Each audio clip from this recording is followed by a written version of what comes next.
دوسری آپ نے فرمایا کہ نیک بیوی، یہ نیک بختی و سعادت میں یہ شامل ہے۔ دوسری جو چیز ہے کہ انسان کی نیک بختیوں میں سے اگر نیک بیوی انسان کو ملی اس دنیا کے اندر، گویا کہ دنیا کی بہت بڑی نعمت اس کو ملی ہے، نیک بختوں میں وہ بھی شامل ہے۔ اس لیے کہ جس انسان کو نیک بیوی مل جائے گی، جب باہر رہے گا ذہنی تناؤ کا شکار نہیں رہے گا، گھر کے متعلق بالکل وہ ذہنی سکون میں رہے گا کہ میری بیوی پاک دامن ہے، عفت والی ہے، جان و مال کی حفاظت کرنے والی ہے، میں گھر میں نہ رہوں تو میرے گھر بار کی حفاظت کرنے والی ہے، میرے بچوں کو دیکھنے والی ہے۔ جو انسان کو ایسی اللہ تعالیٰ نے بیوی عطا کی ہے، وہ انسان کے کیا کہنے، وہ انسان کی دنیا میں مزے ہی مزے ہے۔ مانگنا چاہیے، اگر اللہ تعالیٰ نے خراب بیوی دے دیا ہے تو کوشش کرنی چاہیے اس کی اصلاح ہو جائے، اور اگر شادی نہیں ہوئی ہے پہلے سے مانگو اللہ تعالیٰ سے کہ اللہ نیک بیوی مجھے عطا کر دے۔ آقا صلی اللہ علیہ وسلم نے فرمایا دنیا کی جتنی بھی نعمتیں ہیں، جتنی بھی چیزیں ہیں جس سے ہم فائدہ اٹھاتے ہیں، ان تمام نعمتوں میں سے بہترین نعمت ہے نیک بیوی، نیک عورت، اچھی عورت۔ یہ اللہ تعالیٰ جس کو عطا کر دے، اور کیا چاہیے۔ میرے دوستو، حال فی الحال میں ابھی آپ کے علی گڑھ میں ایک عورت، مسلم فیملی کی بات ہے یہ، میں غیر مسلموں کی بات نہیں کر رہا ہوں، ایک عورت نے دوسرے شخص سے عشق لڑانے لگی، چار بچوں کی ماں، اور اس کے بعد جب باپ کو پتہ چلا، وہ ڈپریشن کا اتنا شکار ہوا ذہنی طور پر، نہر میں چاروں بچوں کو لے کے کود کے خودکشی کر لیا۔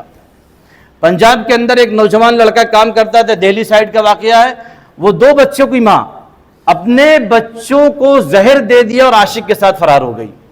یہ بدبخت بیوی کی علامت ہے، جو نیک بخت نہیں ہے۔ جن کی بیویاں خراب ہوتی ہے وہ ذہنی طور پہ بیچارہ ڈپریشن میں رہتا ہے، اور جس انسان کی بیوی اچھی رہتی ہے، کام کاج میں بھی اس کا دل لگتا ہے، اس کے کام میں بھی برکت ہوتی ہے۔ تو اللہ کا شکر ادا کرا کرے کہ اللہ تعالیٰ نے مجھے نیک بیوی عطا کی ہے۔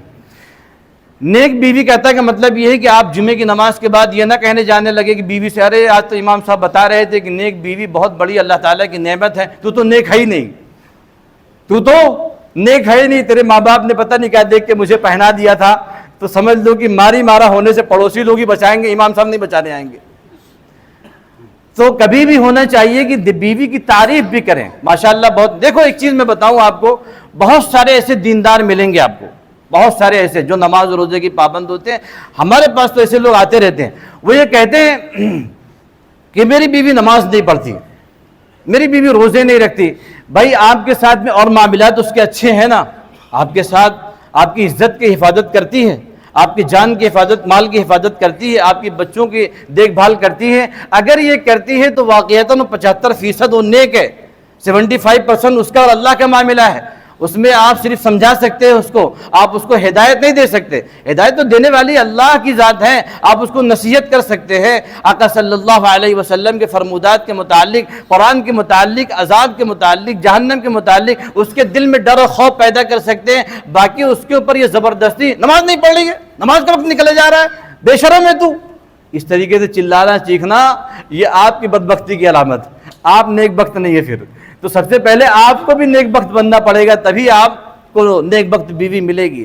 تو دوسری علامت آقا صلی اللہ علیہ وسلم نے فرمایا کہ نیک بخت بیوی اللہ تعالی ہم سب کو عطا کرے، اور ہماری اگر بیویاں نیک بخت نہیں ہو، اللہ تعالیٰ اس کو نیک بخت بنا دے۔ ایک شخص جمعے کی نماز پڑھنے آیا، جیسے آپ لوگ سن رہے ہیں، تو وہ امام صاحب نے ایک لطیفہ سنایا، بولے دنیا کے اندر جو انسان پریشانی اٹھائے گا، مصیبت اٹھائے گا، اللہ تعالیٰ اس کو سیدھا جنت میں داخل کریں گے۔ اب یہ شخص سن رہا تھا، سنتے سنتے اس کے دماغ میں آیا، جمعے کی نماز کے بعد گیا، بیوی کو اٹھایا گود میں، اور اس کے بعد جھومنے لگا۔ بیوی بھی بڑا خوش، آج کیا بات ہے، اتنا خوش نظر آ رہے ہیں۔ بولے امام صاحب نے بیان کیا، دنیا کے اندر جو مصیبت اٹھائے گا سیدھا جنت میں جائے گا۔